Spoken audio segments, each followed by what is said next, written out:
Good morning my dear student. आज फिर से आपका बहुत बहुत स्वागत है।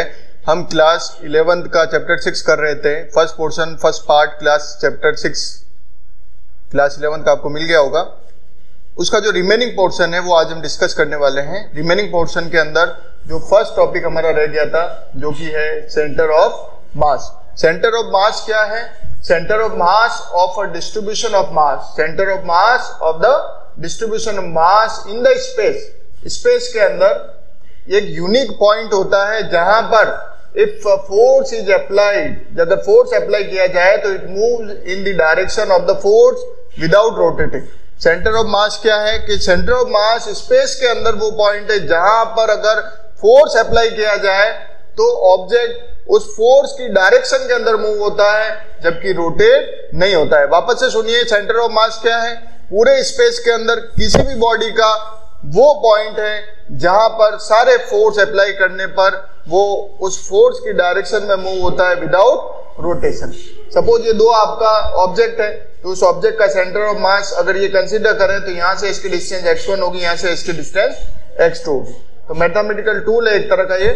लोकेशन की बात करें तो location inside of the body भी हो सकता है और आउटसाइड ऑफ द बॉडी भी हो सकता है। फॉर एग्जाम्पल, अगर ये वेट की कोई मशीन है तो यहाँ पर सेंटर ऑफ द मास कहाँ होगा? इसके अंदर होगा। और इसी तरीके से जंप कर रहा है ये, तो एथलीट अगर जंप कर रहा है तो सेंटर ऑफ मास इस क्या होगा? इस टूल के ऊपर होगा। आगे बात करते हैं द सेंटर ऑफ मास।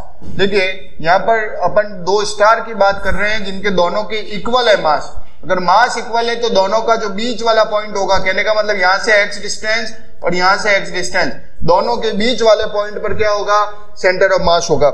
इसी तरीके से अगर हमने स्टार 1 को ग्रेटर कर दिया, यानी इसका वेट क्या है? मोर है, और इसका वेट जो है स्टार का लेस है, तो मोर की तरफ आपका सेंटर ऑफ मास क्या होता है? शिफ्ट होता जाता है। इसी तरीके से अगर सन और एक प्लेनेट की बात करें तो planet is smaller with respect to the sun, तो सन की तरफ आपका क्या होगा? सेंटर ऑफ मास होगा। यानी बॉडी का वेट बढ़ने पर सेंटर ऑफ मास उसकी तरफ खींचा चला जाता है, उसकी तरफ आकर्षित होता है। ये बाहर भी हो सकता है और ऑब्जेक्ट के अंदर भी हो सकता है। आगे बात करते हैं सेंटर ऑफ मास। सब सिंपल, कोई कुछ एग्जांपल्स है, जैसे अगर ट्रायंगुलर प्लेट ले ली मैंने तो सेंटर ऑफ मास क्या होगा? इन सब का जो मिड पॉइंट होगा, तो point of intersection of 3 median, triangle के मीडियन पर क्या होगा? ट्रायंगुलर प्लेट या ट्रायंगुलर शेप का कोई भी ऑब्जेक्ट होगा उसका क्या होगा? सेंटर ऑफ मास होगा। इसी तरीके से पॉलीगन या सर्कुलर प्लेट की बात करें तो सर्कुलर प्लेट के अंदर जो डायमीटर मिलते हैं उसका सेंटर ऑफ पॉइंट। इसी तरीके से इनके भी जो सब सेंटर है, इसका भी जो सेंटर है यहाँ पर इनका क्या होगा? सेंटर ऑफ मास अवेलेबल होगा। इसी तरीके से सिलेंडर स्फीयर की बात करें तो at the geometrical centre of the figure, geometrical centre कहाँ है? ज्योमेट्रिकल जहां सारी लाइनें आके मिल रही है वो कहाँ है? स्फीयर के केस में, सिलेंडर के केस में सेंटर ऑफ मास होगा। पिरामिड और कोन के केस के अंदर on the line joining the vertex with centre of base at a height h/2, measure from the base से h/2, अगर इसकी हाइट अगर कैपिटल H है तो h/4 हाइट पर, अगर इसके 4 टुकड़े कर दे तो h/4 हाइट पर, और इन दोनों को मिलाने वाली जो लाइन है उस पर सेंटर ऑफ मास होगा, इस केस में भी और पिरामिड और कोन दोनों के केस के अंदर। आगे बात करते हैं figure with axial symmetry. Axial अगर सिमेट्री है, एक्सियल सिमेट्री है तो some point on the axis of the symmetry, अगर ये आपके एक्सिस है तो इस एक्सिस ऑफ द सिमेट्री, ये आपके एक्सिस है तो एक्सिस ऑफ द सिमेट्री के मिड पॉइंट पर होगा। इसी तरीके से figure with centre of symmetry, तो at the centre of the symmetry, symmetry है तो सेंटर ऑफ द सिमेट्री पर इसका क्या होगा?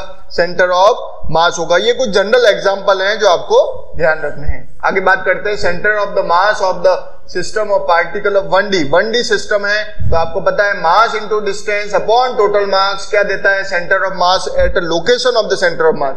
Location of the centre of मास निकालने के लिए मास मल्टीप्लाई बाय, अगर दो पार्टिकल है आपके तो क्या लिख देंगे? m1x1 plus m2x2 upon total mass m1 plus m2, ये क्या दे देगा आपको?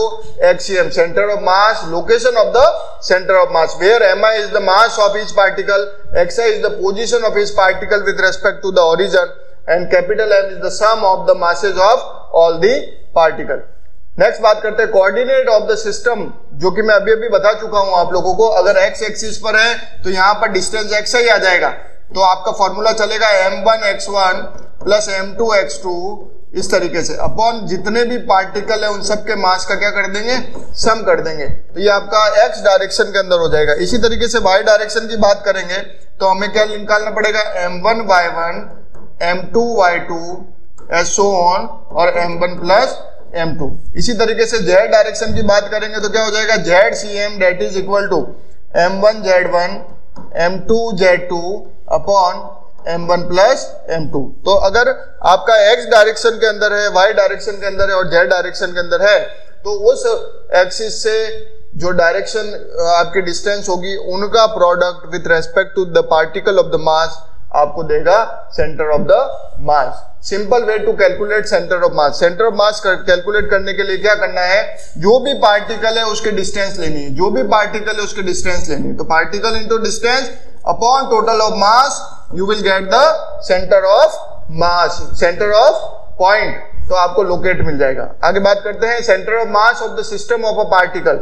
कोई बॉडी है कंसिस्ट ऑफ सेवरल पार्टिकल, तो जनरलाइज कर सकते हैं अपन उसको equation two define the centre of मास। तो पार्टिकल हमने ले लिया जिसका मास हमने m डैश कैलकुलेट किया है और जिसके कोऑर्डिनेट ले लिए x1 y x dash y dash और z dash with respect to some coordinate system. और एक और मास ले लिया m डबल डैश और उसके कोऑर्डिनेट ले लिए x double dash y double dash z double dash. ऐसे ऐसे चलते ही जाएंगे कि बहुत सारे पार्टिकल है। फर्स्ट पार्टिकल है जिसका मास m1 है, m डैश है, सेकंड का m डबल डैश है, थर्ड का m ट्रिपल डैश है। तो इन सब के क्या हो जाएंगे, मैंने क्या कहा, मास इंटू डिस्टेंस है ना, अपॉन टोटल मास।